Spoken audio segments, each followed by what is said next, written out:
Good morning, dear students. I, Professor Santosh Kumar Patil, welcome you on online teaching learning platform of FYBA Compulsory English.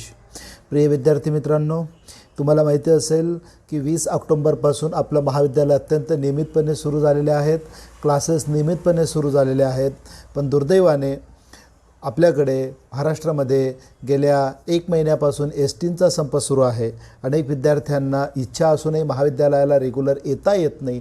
अशा विद्यार्थ्यांसाठी आपण offline वर्गात तर शिकवतच आहोत, पण त्यासोबत ऑनलाईनसुद्धा संबंधित सिलेबस पूर्ण करण्यासाठी SM अकॅडमी ह्या यूट्यूब चॅनलवर या सगळ्या पद्धत आपला जो सिलेबस आहे, ज्याच्या कविता, त्याचे lessons, prose lessons, stories, communication skills हे सगळं आपण या SM academy online teaching learning प्लॅटफॉर्मवर शिकवत आहोत. तर विद्यार्थी मित्रांनो, आज आपण शिकवायला सुरुवात करत आहोत पोएट्री सेक्शनमध्ये.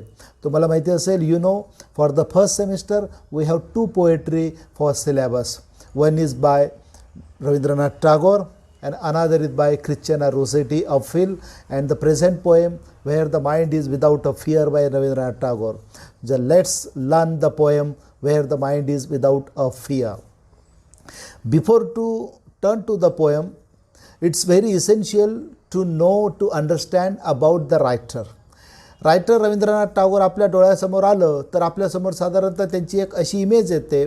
The first image that appears in our mind is that he has written the national anthem of India. त्यांनी भारताचं राष्ट्रगीत लिहिलं. Absolutely right. But beside that there are other certain qualities that are associated with Rabindranath Tagore. The first, he is the first non-European writer, Asian writer, means non-European writer who is awarded with Nobel Award for Literature. गैर युरोपीय देशांमधून Nobel पुरस्कार स्वीकारणारे रवींद्रनाथ टागोर हे पहिले आणि एकमेव व्यक्ती होते, भारतीय होते. Then he was a great patriotic man, and therefore he was given a Sir degree for his achievement and contribution to literature and other things. But in contempt of Jallianwala Bagh massacre, he returned the Sir award to British government. And one more thing, he was a man who has written more thousands of sonnet, lyrics and poetry, and those poetry get published in the famous volume Gitanjali. आणि त्या सगळ्या कविता त्यांच्या गीतांजली नावाच्या प्रसिद्ध काव्यसंग्रहामध्ये प्रसिद्ध झालात. गीतांजली म्हणजेच रवींद्रनाथ टागोर असं एक समीकरण आहे. आणि ही जी कविता आपण अभ्यासणार आहोत, where the mind is without a fear, ही बेसिकली 1910 मध्ये बंगाली भाषेमध्ये लिहिलेली कविता आहे. Basically it is a poem written in Bengali language in 1910. But thereafter 2 years, त्यानंतर 2 वर्षांनी Tagore written this poem in English also, and that is the present poem Where the Mind is Without a Fear in 1912. 1912 मध्ये त्यांनी ही कविता पुन्हा लिहिली इंग्रजीमध्ये, आणि ती ही कविता आहे. आता if you see the dates of the poetry 1910 and 1912, so it was a period of British rule on India. And Tagore was so optimistic that one day our nation will get free from the clutches of British Empire. एके दिवशी आपला देश ब्रिटिशांच्या तावडीतनं मुक्त होईल, त्यांच्या साम्राज्यातनं मुक्त होईल अशी त्यांना आशा होती. म्हणून त्यांनी असा विचार केला की suppose if our nation get freedom from British empire, then what type of nation should we. आपण कशा प्रकारचं नेशन म्हणून जगाच्या समोर यावं, कशा पद्धतीचं राष्ट्र म्हणून जगाच्या समोर यावं. He has a certain vision in his mind. त्यांच्या मनामध्ये एक विशिष्ट कल्पना होती, आणि ती कल्पना म्हणजे ही कविता आहे. स्वातंत्र्यानंतर मिळालं, केव्हा मिळेल माहीत नव्हतं, कारण कविता लिहिली 1910ला, इंग्लिशमध्ये ट्रान्सलेशन केलं 1912ला, आणि नंतर आपल्याला स्वातंत्र्य मिळालं 1947ला. म्हणजे there is a long period of 35 years gap. पण त्यांनी असं इस्टिमेट केलं होतं, अंदाज केला होता की आपल्याला लवकर स्वातंत्र्य मिळेल, पण जरी स्वातंत्र्य मिळालं तर हे राष्ट्र कसं असावं, आदर्श राष्ट्र म्हणून कसं असावं, त्याची त्यांनी एक केलेली कल्पना, ते त्यांचे विचार म्हणजे ही कविता आहे. So do you get the background of the poem? मला वाटतं तुम्हाला कवितेचं बॅकग्राऊंड लक्षात आलं असेल की कोणत्या परिस्थितीमध्ये त्यांनी ही कविता लिहिलेली आहे. नाव सी द फर्स्ट लाईन.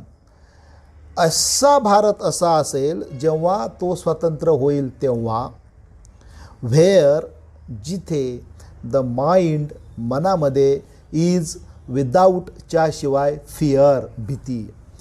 अशा पद्धतीचा भारत असेल जेव्हा माझा देश स्वतंत्र होईल. When the my nation will get freedom from British empire, then there is no any type of fear in the mind of any citizen. कोणत्याही नागरिकाच्या मनामध्ये कोणत्याही प्रकारची भीती नसेल, अशा पद्धतीचा माझा भारत असेल, पहिल्याच लाईनमध्ये. नेक्स्ट, 100-150 वर्ष गुलामीमध्ये राहिल्यामुळे भारतीयांच्या मनामध्ये एक पद्धतीचा न्यूनगंड आलेला होता. स्वतःला कमी लेखण्याच्या, त्याला आपण इन्फिरियरिटी कॉम्प्लेक्स म्हणतो. स्वतःला कमी लेखणं, that is the inferiority complex.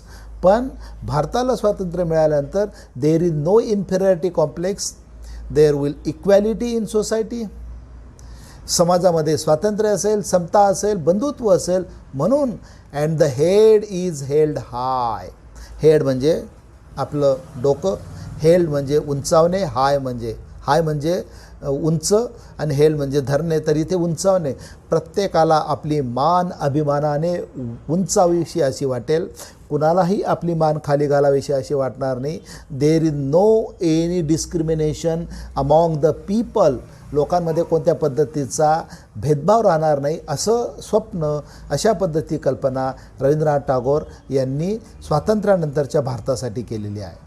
आणि एवढंच नाही, वेअर नॉलेज इज फ्री, जिथे ज्ञान अत्यंत मुक्त असेल, प्रत्येकासाठी knowledge is free and open for all. You know dear students, it is the basic of our constitution. Free education up to 14 years of children. And इंग्रजांच्या काळातील भारतामध्ये किंवा आपण त्याला पारतंत्र्यातील भारतामध्ये एज्युकेशन व्यवस्था ही फक्त ठराविक वर्गापर्यंत मर्यादित होती. It was not open for all, but after independence ते सगळ्यांसाठी खुलं राहील, अशी कल्पना रवींद्रनाथ टागोर करतात. पुढे ते काय कल्पना करतात? एवढंच नाही, व्हेअर जिथे the world has not been broken up into fragments म्हणजे तुकडे, पीसेस. असा भारत असेल ज्याच्यामध्ये कोणत्याही पद्धतीचे तुकड्यामधला भारत नसेल, तर एक संघ, union of India. Fragments by narrow domestic wall. Domestic म्हणजे घरगुती, नॅरो म्हणजे संकुचित, वॉल्स म्हणजे भिंती. संकुचित भिंतींनी तुकड्यामध्ये वाटला गेलेला भारत नसेल, तर एक संघ भारत असेल. आणि तीच कल्पना आपल्या घटनाकारांनी भारत स्वतंत्र झाल्यानंतर जेव्हा घटना लिहिली, डॉक्टर राजेंद्र प्रसाद घटना समितीचे अध्यक्ष, इतर सन्मान्य सदस्य, मसुदा समितीचे अध्यक्ष डॉक्टर आंबेडकर यांनी तीच कल्पना उचलली की it should be a one union, गणराज्य म्हणून ते असं असेल. आणि ते इथे म्हणजे 1910ला लिहिली आणि स्वातंत्र्य 1947ला मिळालं. म्हणजे 37 वर्ष अगोदर रवींद्रनाथ टागोर यांनी ही कल्पना केली होती by narrow domestic wall. Narrow domestic wall म्हणजे काय? हा मद्रासी, हा गुजराती, हा भैया, हा मराठी, हा कन्नडी, हा काळा, हा गोरा, हा उंच, हा आर्य, हा अनार्य, असल्या कोणत्याही फालतू गोष्टींमध्ये लोकांमध्ये भेदभाव नसता, देशाचे तुकडे नसता, ते एक संघ राष्ट्र म्हणून उदयाला येईल, अशी कल्पना त्यांनी केली. पुढे, where words come out from the depths of truth. आणि लोक समाजामध्ये एकत असताना whatever they will speak, by what way they will behave and speak with the basis of truth. सत्य बोलतील, खरं बोलतील आणि खऱ्या मार्गाने ते चालतील, अशी कल्पना रवींद्रनाथ टागोर ह्या कवितेत करतात. आणि एवढंच नाही, व्हेअर जिथे टायरलेस स्ट्रिव्हिंग, न दमता सगळेजण कामं करतील, कुणीही ऐत खाऊ फुकट खाऊ नसेल, प्रत्येकाला वाटेल this is my country, this is my nation, this is my identity. आणि every citizen will put his own contribution by his own capacity, as per his own capacity. त्याची जी काही क्षमता असेल, त्याच्यात जे काही स्किल असेल, त्या अनुषंगाने तो आपलं स्किल करेल आणि एक बलशाली राष्ट्र बनवण्यासाठी, बलशाली भारत हो आपण जसं म्हणतो तसं बलशाली राष्ट्र बनवण्यासाठी तो टायरलेस, न थकता, न दमता, न हाय घेता काम करेल.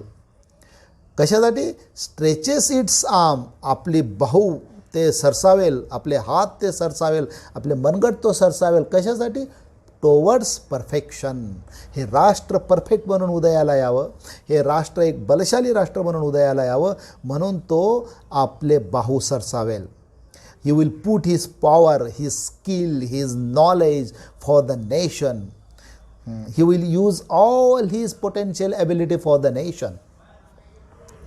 त्याच्या पुढे where the clear stream of reason, stream म्हणजे झरा, reason म्हणजे तर्कसुसंगता. प्रत्येक जण विचार करताना विज्ञानाच्या बेसिसवर तर्कसुसंगततेने विचार करेल. ही or she shall not think on the basis of narrow views, prejudicial views. तर तो विज्ञानाच्या किंवा तर्कसंगतेच्या गोष्टीने विचार करेल.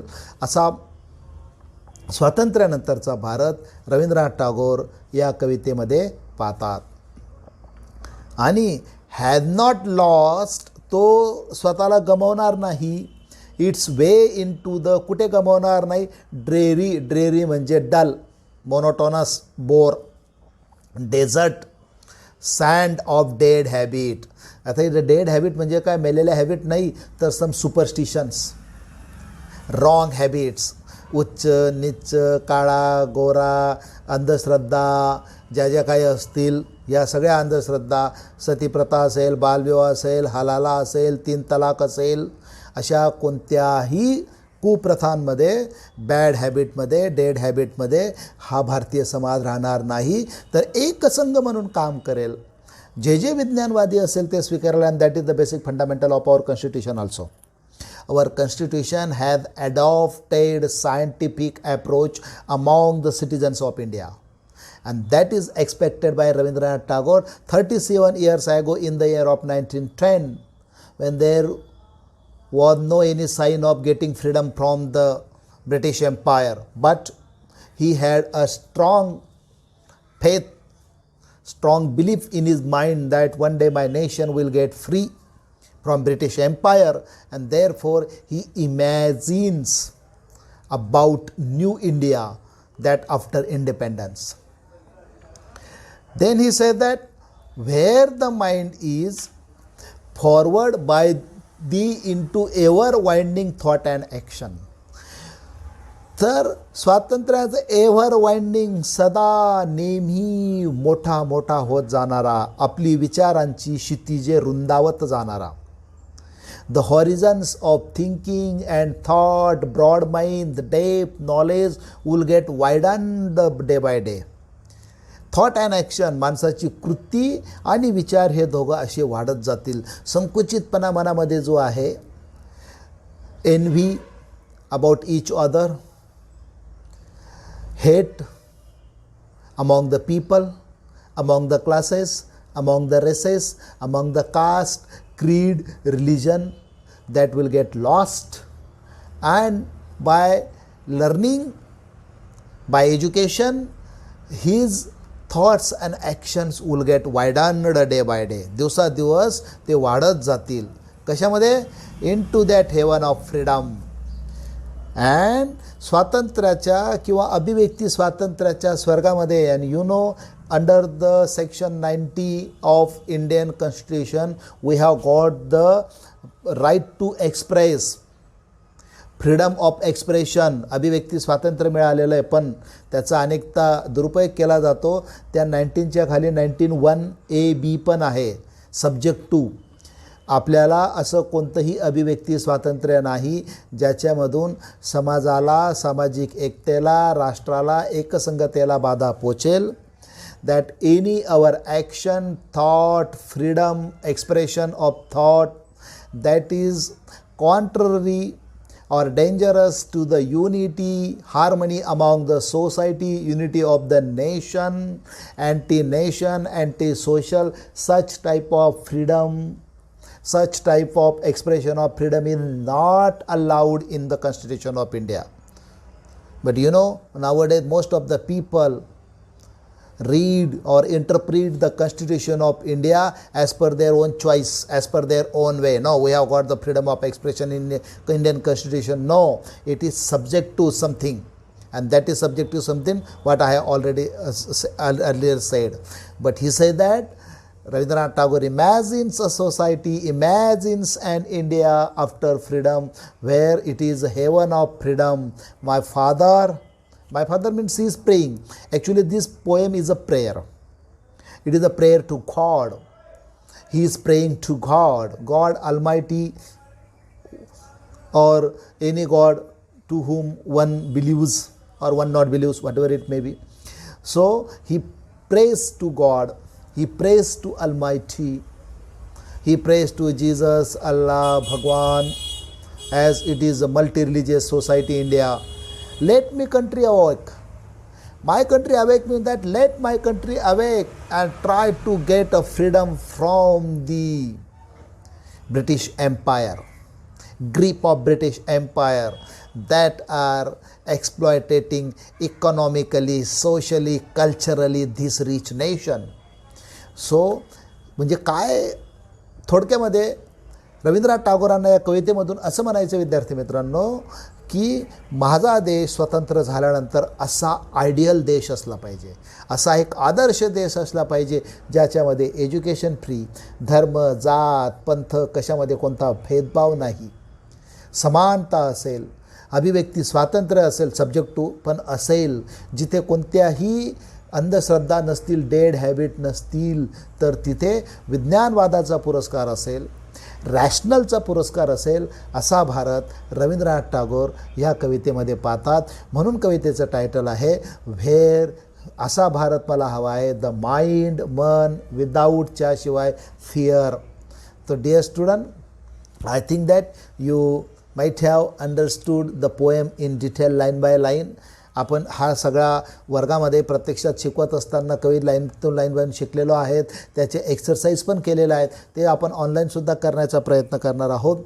तर please those students who are unfortunately or due to the circumstances missing the classes, ज्यांचे वर्ग किंवा क्लासेसमध्ये STचा संप किंवा अदर रिझन्समुळे येता येत नाही आहे, त्यांनी या SM academy online teaching learning प्लॅटफॉर्मवर आपला हा सगळा सिलेबस पूर्ण होईल.